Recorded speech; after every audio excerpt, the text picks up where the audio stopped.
नमस्कार दोस्तों, आप सभी का स्वागत है आपके अपने यूट्यूब चैनल सत्यार्थ ICS में। पिछली क्लास में हमने कोशिका विभाजन के अंतर्गत असूत्री विभाजन और समसूत्री विभाजन को बहुत ही अच्छी तरीके से पढ़ा है। अब आज की क्लास में हम जो है अर्धसूत्री विभाजन के बारे में बात करेंगे। आइए शुरू करते हैं आज का टॉपिक, अर्धसूत्री विभाजन। तो अर्धसूत्री विभाजन क्या है और इसकी खोज कैसे हुई, किसने की, इन सारी डिटेल्स की बात करते हैं। इसकी खोज, यदि आपसे एग्जाम में पूछा जाए अर्धसूत्री विभाजन की खोज बीजमैन के द्वारा अर्धसूत्री विभाजन की खोज की गई थी और इसका नाम, इसको इंग्लिश में क्या बोला जाता है, मियोसिस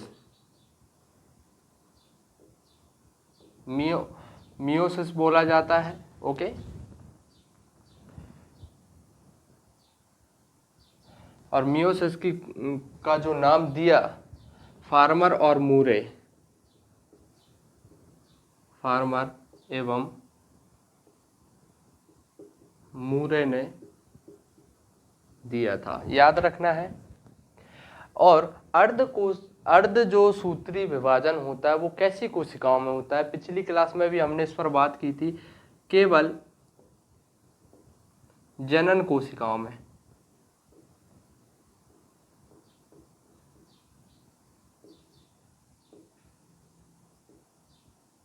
अर्धसूत्री विभाजन जो है केवल जनन कोशिकाओं में होता है और कौन सी, जो विकसित कोशिकाओं हैं उनमें देखने को हमें मिलता है। ये जनन अंग की कोशिकाओं में हमें देखने को मिलता है।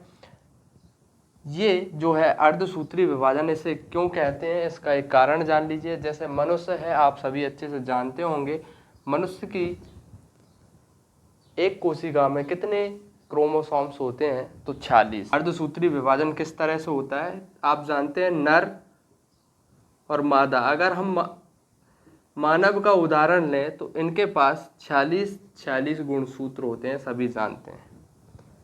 40 गुणसूत्र नर के पास हैं, 40 मादा के पास हैं। 22 जोड़े, यहाँ पर ध्यान रखना मैं जोड़े की बात कर रहा हूँ। 22 जोड़े एकदम सेम होते हैं, समान होते हैं। और एक जोड़ा जो 23वां जोड़ा होता है वो क्या होता है, अलग होता है। वही आपके लिंग का निर्धारण करता है, आप पुरुष होंगे या स्त्री होंगे। ये 23वां जोड़ा, तो ये आपके शरीर का निर्माण करते हैं, ठीक, और ये लिंग निर्धारण करता है। यदि एग्जाम में पूछ लिया जाए कि किस क्रोमोसोम्स के द्वारा या कौन से जो है गुणसूत्रों के द्वारा मानव में लिंग निर्धारण किया जाता है, तो 23वां जोड़ा जो है। ऐसे ही मादा में होता है, 22 जोड़े जो होते हैं वो क्या करते हैं, शरीर का निर्माण करते हैं, और 23वां जो जोड़ा होता है वो लिंग निर्धारण का काम करता है। अगर हम 23वें जोड़े की बात करें, यहाँ पर 23वां जोड़ा नर और मादा, नर में होते हैं XY और मादा में होते हैं XX। तो जब अर्धसूत्री विभाजन होता है तो यहाँ से आप देखेंगे, आपको देखने को मिलेगा ये अलग अलग होंगे, ना कि जोड़ेंगे। एक नर का आएगा, मान लीजिए अगर नर से X आता है और मादा से तो X आएगा ही आएगा, तो X और X। यहाँ पर आप देख रहे होंगे पहले एक X इधर से आया और एक X इधर से आया, तो ये अगुणित थे। यहाँ पर कैसे हैं ये, अगुणित।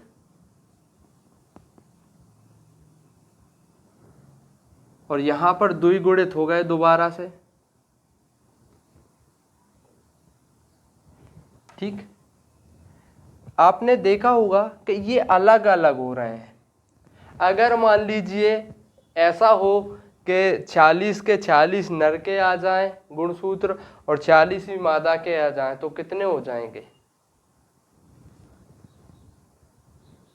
ज़्यादा हो जाएंगे। आधे इसके आते हैं और आधे इसके आते हैं, आधे नर के और आधे मादा के, इसलिए इसे कैसा बोलते हैं, अर्धसूत्री विभाजन के रूप में इसे जाना जाता है। अब आधे हो रहे हैं इसीलिए इसका दूसरा नाम भी है एक न्यूनकारी। यहाँ ध्यान देना, न्यूनकारी कोशिका विभाजन।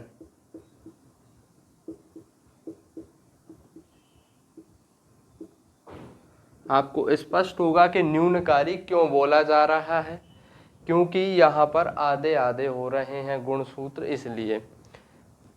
अब हम बात करने वाले हैं अर्धसूत्री विभाजन की प्रक्रिया की, किस तरह की प्रक्रिया होती है। तो हम सबसे पहले बात करेंगे कोई भी कोशिका जिसमें विभाजन होने वाला हो उसमें क्या होता है, वो सबसे पहले विश्राम की अवस्था में पहुंच जाती है, विश्राम अवस्था। इसी को आप क्या बोलते हैं, इंटरफेज। इंटरफेज बोला जाता है, याद रखना। इंटरफेज क्या है, कोशिका का विश्राम अवस्था है। तो विश्राम अवस्था के बाद जब कोशिका में प्रक्रिया चालू होती है तो सबसे पहले आता है प्रोफेज। प्रोफेज। लेकिन ये जो अर्धसूत्री विभाजन है ये दो प्रकार से होता है, दो चरणों में होता है, आप कह सकते हैं, ठीक है। दो प्रकार कौन कौन से होते हैं, एक होता है विषम अर्धसूत्री विभाजन, दूसरा होता है समरूप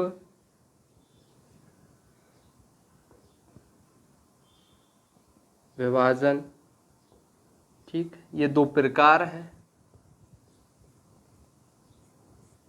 अगर आपसे अर्धसूत्री विभाजन के प्रकार पूछे जाए तो विषम अर्धसूत्री विभाजन और समरूप विभाजन होता है। समरूप विभाजन किस तरह का होता है, अगर हम बात करें, अभी हमने पिछली क्लास में क्या पढ़ा था, समसूत्री विभाजन। समसूत्री के समान। तो समरूप विभाजन समसूत्री कोशिका विभाजन के समान होता है, इसलिए हमें मुख्यतः कौन सा विभाजन पढ़ना है, विषम सूत्री विभाजन। और विषम सूत्री विभाजन की प्रक्रिया को अब हम समझने वाले हैं। अर्धसूत्री विभाजन को चरणबद्ध तरीके से देखेंगे तो अर्धसूत्री विभाजन जो है दो चरणों में होता है। सबसे पहले प्रथम चरण की बात करेंगे, और ये कौन सा अर्धसूत्री विभाजन पढ़ रहे हैं हम, विषम अर्धसूत्री विभाजन पढ़ रहे हैं। इसमें सबसे पहले जो इंटरफेज होती है वो अवस्था क्या होती है, इंटरफेज विश्राम अवस्था होती है। कोशिका जब भी विभाजन होने से पहले एक रेस्टिंग पीरियड में चली जाती है, उसी को हम क्या बोलते हैं, विश्राम अवस्था या इंटरफेज अवस्था। प्रोफेज अवस्था जो है इसकी सबसे लंबी अवस्था है। प्रोफेज अवस्था को 5 उप अवस्थाओं में या 5 जो है उप फेजेस में बांटा गया है, सब फेजेस में बांटा गया है। तो सबसे पहला जो फेज है लेप्टोटीन। लेप्टोटीन में क्या होता है, जैसे ये आपको जो चित्र दिख रहा होगा वो कोशिका केंद्रक का है, कोशिका केंद्रक का आपके सामने एक चित्र है। और कोशिका केंद्रक की संरचना हमने बहुत अच्छे से पढ़ी है। आपको पता है कोशिका केंद्रक में जालनुमा एक संरचना होता है, उसे हम बोलते हैं क्रोमोसोम्स। क्रोमोसोम्स होते हैं उसमें, ठीक है, दिख रहे होंगे अच्छे से। और क्रोमोसोम्स के बीच का जो भाग होता है उसे हम बोलते हैं सेंट्रोसोम। और सेंट्रोसोम उनको अलग अलग करता है और उसके आकार को निर्धारित करता है।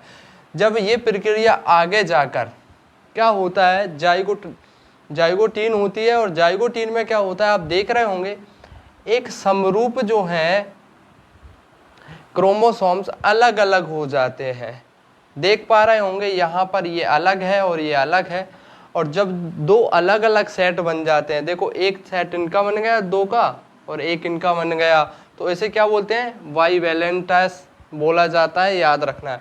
बाइवेलेंटस जो है पैकेटीन है। पैकेटीन में आप देख रहे होंगे ये बिल्कुल ही अलग अलग हो जाएंगे, 4 भागों में बट जाएंगे, इसलिए इसे 4 भागों में बट जाता है, तो इसे हम टेट्रा बाइवेलेंटस बोला जाता है।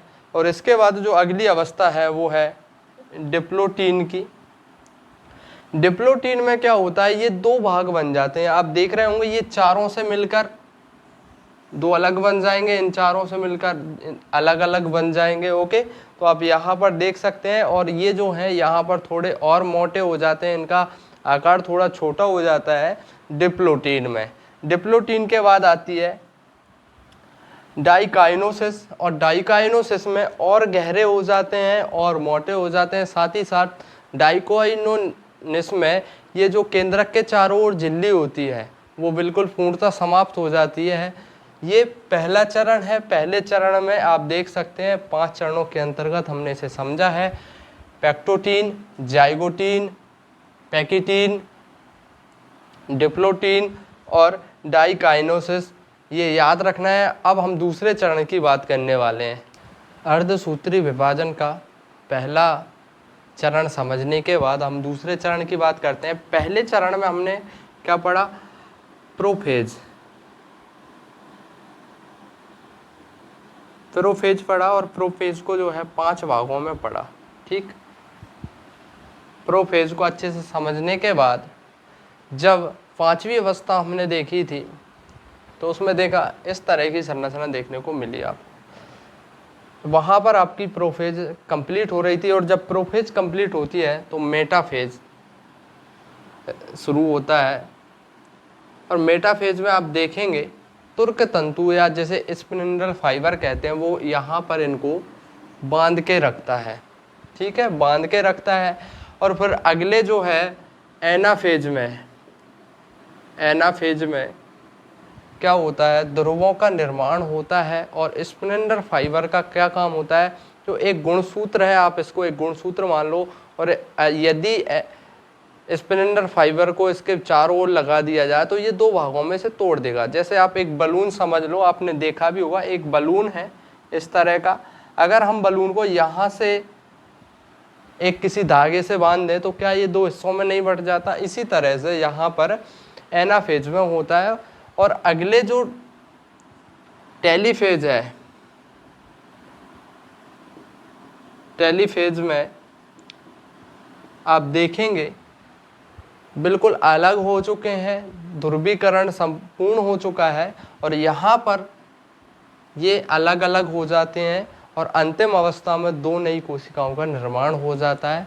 तो इस तरह से हमने अर्धसूत्री विभाजन को समझा है। अर्धसूत्री विभाजन एक ऐसा विभाजन होता है जो केवल जनन कोशिकाओं में संभव होता है। और अर्धसूत्री विभाजन 2 प्रकार का होता है, एक विषम और एक समरूपी। अच्छे से उम्मीद करता हूँ कि आप लोगों को अच्छे से क्लास समझ आई होगी। यदि आपको पसंद आया है तो इसे लाइक करें, शेयर करें और सब्सक्राइब करें। Thank you. जय हिंद।